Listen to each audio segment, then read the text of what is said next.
Hello world, Dev here. Welcome back for the full review of the Evoo RTX 2060 laptop from Walmart. Today we're doing an in-depth deep dive with benchmarks in-game as well as stress testing, things like that. So if you're on the fence in terms of a final purchase decision with this laptop, this is the video for you. So given that in my last video I already went so in-depth in terms of build quality and things like that, the overall tour of the device, I'm not going to go too in-depth there. For that, I'm going to leave a link down below to that video if you want to get a brief recap if you haven't already watched it. The main question that I'd like to answer in this full review is, can I recommend it?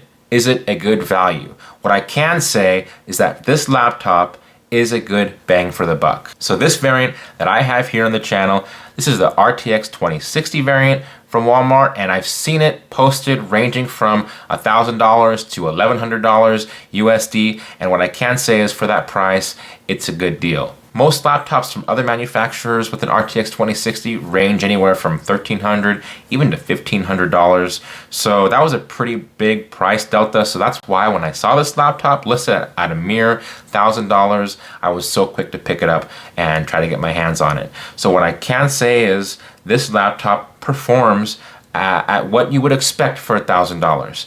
Is it performing as good as other RTX 2060 laptops on the market? Almost. We'll get more into that in a second.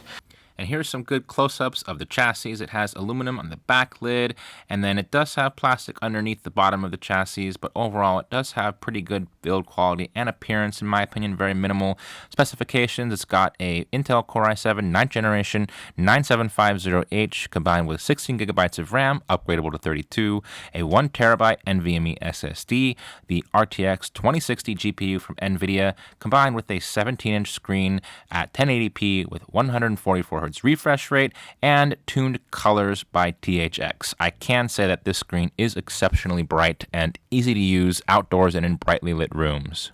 In terms of the input, this device has a Windows Precision trackpad combined with a full-size mechanical RGB keyboard with full-size number pad.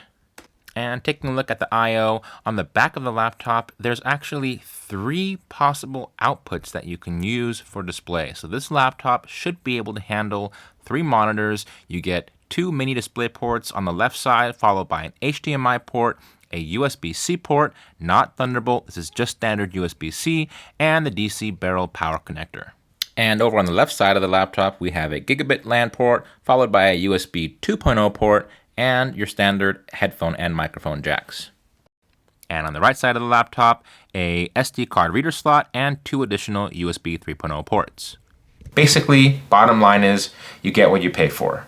No more, no less. Really, you're getting $1,000 worth of performance in this laptop. You're not getting $1,400 price performance that you would expect from an RTX 2060 laptop for $400 off with no catch. But what I can say is this laptop was really fun to use. Okay, the mechanical keyboard didn't bother me at all. It was easy to type on. As I said in my first impressions video, I'll reiterate it, this mechanical keyboard is loud. Not really recommended as like an all-day college laptop to bring with you to school. This is a gaming laptop. I mean, you can use it for that if you're not really self-conscious, but in the end, this is a very, very strong gamer vibe laptop with the mechanical keyboard and the RGB lighting. That's kind of the demographic they're getting at. Now, let's get into the benchmarks. So with this laptop, what I saw in most of my benchmark testing was that for the processor, for the CPU, it performed neck and neck, right on par with what I expect from an Intel i7 9750H. However, when it came to the 3D graphics, when it came to gaming, benchmarking, I was seeing anywhere between 3 or 4 or even up to 10% less performance out of this laptop in graphics testing compared with the MSI GP65 Leopard that I reviewed a few months back on the channel with an RTX 2060. Here's a screenshot I took while doing a benchmark in Tomb Raider, and you'll see my FPS is just below 50 and my temperatures are maintaining just below, right underneath 80 degrees Celsius.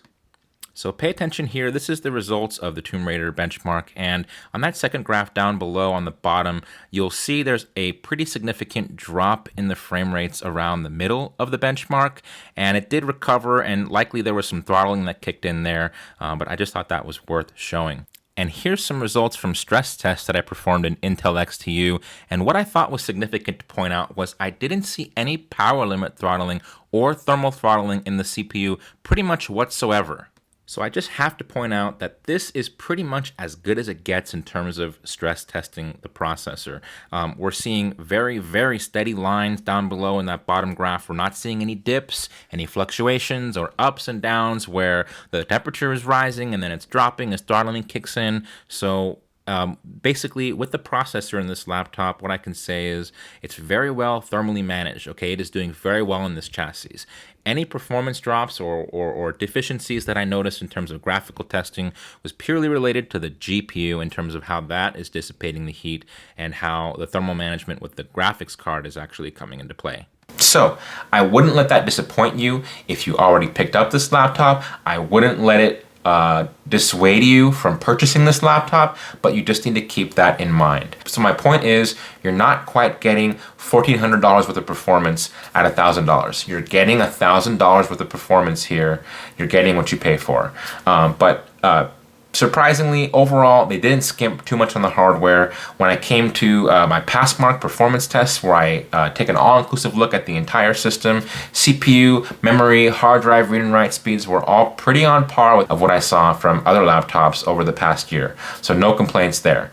But overall, what I can say is this laptop, it's a pretty good purchase. I am probably going to return this laptop. I am not going to be keeping this as my daily driver. What enticed me was the larger screen and the enticement of RTX 2060 power at an approachable price point.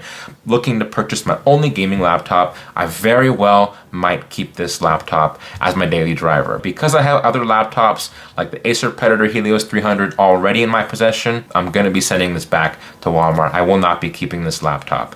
But overall, what I will say is that I was really impressed picking up such a generic sounding brand like Evoo from my local Walmart. I was pretty impressed for the quality I was getting. I will still stand by my previous statement in my first video that other manufacturers should really be afraid of this laptop. They should really be looking at how they can step up their game so that a laptop like this wouldn't be so attractive to people.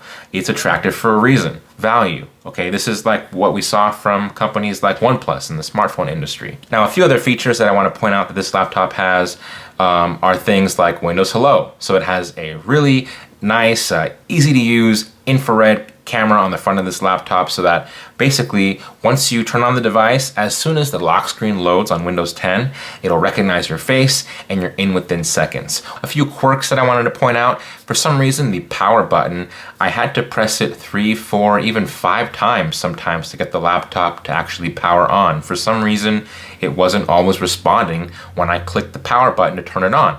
Okay, this was happening every single day. So every time I went to turn it on, it never turned on the first time. I had to click that power button at least 2 or 3 times every time. I just can't explain that. I've never seen a laptop behave this way. And those types of behaviors are things that make me question long-term ownership.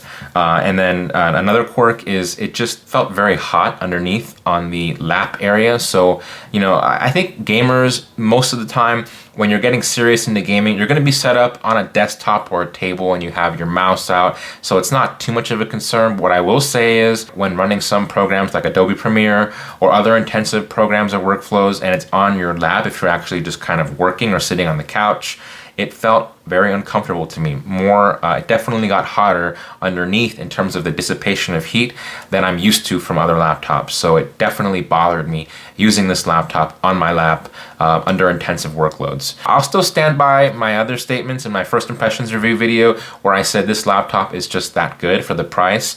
I still would recommend this to some people. When you're looking at getting a 1 terabyte hard drive, a 17-inch screen, those types of things on a $1,000 laptop, they're just not heard of. This laptop overall is very well equipped, definitely could have handled anything I threw at it, but just because I'm a reviewer and I'm nitpicking at all these little things and taking it through the stress tests, these are the reasons why I'm deciding that I'm going to return it and I won't be keeping it. One other thing to note is this laptop is actually pre-undervolted out of the box. So that kind of surprised me. I usually expected to see even better scores from benchmarks and games, stuff like that with undervolting. So I was a little bit disappointed that even with pre-undervolt, it was still kind of underperforming in terms of the numbers and the heat. But what I will say is it's only undervolted to a preset default of -50 millivolts. You can definitely undervolt this laptop even further if you pick it up to maybe -100 or -120 millivolts.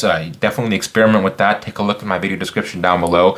I'll leave a link to my how to undervolt tutorial video that I made also in the past. You can take a look at that if you're interested how to do that. So overall, final recap thoughts for this laptop. What I will say is for $1,000, getting all of those things like all the checkboxes, like I said before. Okay, i7, 9750H, 16 gigabytes of RAM, 1 terabyte NVMe, 17-inch screen, 1080p, 144 hertz. All of these things are just checkbox off a massive list that just make this laptop overall still a great purchase. I know that they also have a GTX 1650 variant. I've seen it listed for as low as $650, and that just blows my mind. I kind of want to get my hands on it. Maybe leave a comment down below if you want to see that one. I know that's an even cheaper price point. Maybe that variant, the GTX 1650, being a lower TDP card than the RTX 2060, maybe it will perform even better thermally in terms of the performance in this chassis and benchmarks. So overall, final verdict question, can I recommend this laptop? I can. For the right demographic, for the right user who's looking for a sweet gaming machine, this checks all the boxes. And the mechanical keyboard, I definitely wouldn't consider that a downside or a negative to this laptop. It is not a weak point of this laptop. I actually enjoyed using it. It's just very loud. So I know this review video kind of turned into just a general stream of thoughts about the device, but definitely I hope it helped you out in making your final purchase decision. I can definitely say that if you buy this laptop, you're not going to be disappointed, but what I will say is I'm still a little bit unsure about having to redeem or deal with the warranty process, and I've seen some QA issues with this device that I have on hand, like the power button, so that definitely might be something that you would have to take advantage of at some point. And just to make a correction of something I said in my first impressions video, I was able to locate their manufacturer's website. They just must have some Google search indexing issues. It's just not coming up in the search results, but they do have a manufacturer's website up, and I'll put a link to that down below in the video description as well.